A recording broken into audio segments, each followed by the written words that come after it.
রাত ৯টায় জি বাংলায় সম্প্রচার হওয়া আলোর কোলে বাকিদের থেকে অনেকটা আলাদা, তাই মাঝে মাঝে দর্শকের অত্যন্ত প্রিয় হয়েছে।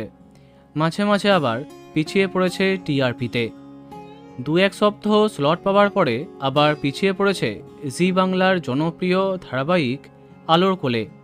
তবে চিন্তার কিছু নেই, কর্তৃপক্ষ এমন ধামাকা চমক রাখছে এই সপ্তাহে, তাতে নিঃসন্দেহে জমে যাবে আলোর কোলে। ইতিমধ্যে জানা যাচ্ছে আলোর কোলে ধারাবাহিকে আসছে জনপ্রিয় টেলি অভিনেতা ঋষভ বসু। বিশেষ করে বাংলা ওয়েব সিরিজের মাধ্যমে তাকে চিনেছে দর্শক। অসংখ্য জনপ্রিয় ওয়েব সিরিজে নায়ক চরিত্রে তিনি কাজ করেছেন। ২ বছর আগে স্টার জলসার খড়কুটো ধারাবাহিকেও অল্প কদিনের জন্য তাকে দেখা যায়, তারপরে হঠাৎই তিনি বাদ পড়েছিলেন। অবশেষে এতগুলি দিন বাদে আবার টিভির পর্দায় তার কামব্যাক হচ্ছে। আলোর কোলে ধারাবাহিকে তাকে দ্বিতীয় নায়ক চরিত্রে দেখা যাবে, তেমনটাই জানা যাচ্ছে। সম্ভবত মেঘার নায়ক হতে পারে এই চরিত্র।